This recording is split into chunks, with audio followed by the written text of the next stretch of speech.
Hello students, let's read the question. We have a equation alpha equals to ft square by beta square log e 2 pi beta by v square where v equals to velocity and f is force. Find the dimension of alpha and beta. Okay, so हमें एक relation दे रखा है, हमें बताना है कि alpha और beta के डायमेंशन क्या होंगे, जहाँ पे v हमारी वेलोसिटी रिप्रेजेंट कर रहा है एंड f रिप्रेजेंट कर रहा है force. Okay, so according to principle of homogeneity जो हमारी टर्म ऑन लेफ्ट साइड है उसकी डायमेंशंस और राइट साइड में जो टर्म है ये इसके डायमेंशन दोनों साइड सेम होने चाहिए, तभी ये डायमेंशनली करेक्ट होगा फॉर्मूला, राइट. और सेकंड पॉइंट जो हमें पता होना चाहिए कि जो लॉग वाली टर्म्स होती है इनके अंदर जो ये वाली टर्म है अंदर ये हमेशा क्या होती है, डायमेंशनलेस होती है, डायमेंशनलेस. ठीक है, तो ओवरऑल ये जो टर्म आती है ये भी क्या होती है, डायमेंशनलेस. अगर ये डायमेंशनलेस है दैट मीन्स जो अल्फा के डायमेंशन होंगे वो इसके डायमेंशन के ही इक्वल होंगे बिकॉज ये टर्म तो डायमेंशनलेस है. तो अल्फा के डायमेंशन हमारे F V square by beta square इसकी डायमेंशन के इक्वल होना चाहिए. ठीक है, और दूसरा पॉइंट हमने क्या निकाला है कि 2 पाई बीटा बाई वी स्क्वायर हमारी क्या है, एक डायमेंशनलेस क्वांटिटी है, डायमेंशनलेस. इसको हम m0 l0 t लिख सकते हैं, इसका मतलब क्या है, डायमेंशनलेस.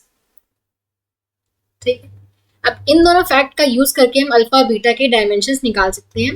सो अल्फा बीटा के डायमेंशन निकालने के लिए अब इस टर्म में देखो ये तो बीटा पे ही डिपेंड कर रहा है, तो बीटा के पता होने चाहिए तभी हम अल्फा के निकाल पाएंगे. तो सबसे पहले हम अल्फा के बीटा के निकाल लेते हैं. ठीक है, अब बीटा के कैसे निकलेंगे, यहाँ पे देखो बीटा के निकालने के लिए मैं v के 2 पाई तो हमारा डायमेंशनलेस क्वांटिटी है, इससे कोई डायमेंशन नहीं है, नंबर है डायमेंशनलेस नंबर. और v की डायमेंशन क्या होता है, वेलोसिटी हम कैसे डिफाइन करते हैं, displacement by time, displacement by time. अब डिस्प्लेसमेंट तो क्या एक लेंथ ही है, shortest distance between initial final position, तो इसकी क्या होती है डायमेंशन l, टाइम की t, तो जिससे वेलोसिटी की जो डायमेंशन आती है वो क्या आ जाती है lt-1. ठीक है, तो अब यहाँ पे हम पुट कर सकते हैं 2 पाई तो डायमेंशनलेस है, बीटा की डायमेंशन डिवाइड बाय वेलोसिटी के डायमेंशन के lt-1, उसका स्क्वायर हो जाएगा क्योंकि v स्क्वायर है m0 l0 t0. तो जो बीटा के डायमेंशन आएंगे ये इसको उधर लेके जाएं m0 l2 t-2. ठीक है, तो ये आगे हमारे बीटा के डायमेंशंस. ओके, अब उसके बाद हमें फाइंड आउट करना है अल्फा के डायमेंशन. अल्फा के डायमेंशन के लिए हम ये क्वांटिटी टर्म यूज कर सकते हैं कि अल्फा के डायमेंशन हमारे किसके इक्वल होने चाहिए, F V square by beta का स्क्वायर. ठीक है, अब बीटा के डायमेंशन पता है, वी के भी पता है, हमें फोर्स के भी पता होने चाहिए. फोर्स क्या होता है, force according to Newton second हमने पढ़ा मास इनटू एक्सेलरेशन होता है, इसके डायमेंशन हम यहाँ से निकाल सकते हैं. मास के डायमेंशन क्या होते हैं हमारे पास, फोर्स के डायमेंशन निकालने के लिए मास के डायमेंशन m, एक्सेलरेशन क्या होते हैं lt-2. ठीक है, तो फोर्स के डायमेंशन आ जाएंगे mlt-2, तो यहाँ पे हम फोर्स के पुट करेंगे तो mlt-2.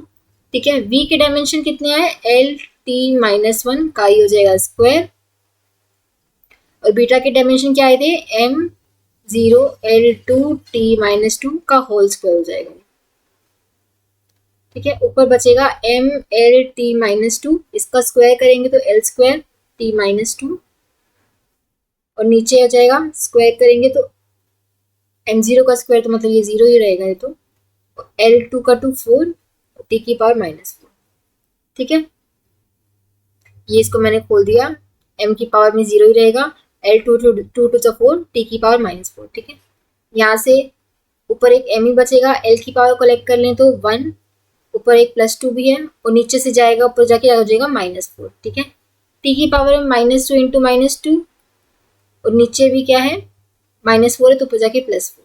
ठीक है, तो m की पावर 1, l की पावर 1 + 2 3 -4 हो जाएगा 1, 3 - 4 हो जाएगा -1, सॉरी 1 + 2 3, 3 - 4 -1, और t की पावर हो जाएगा -4 + 4 हो जाएगा 0.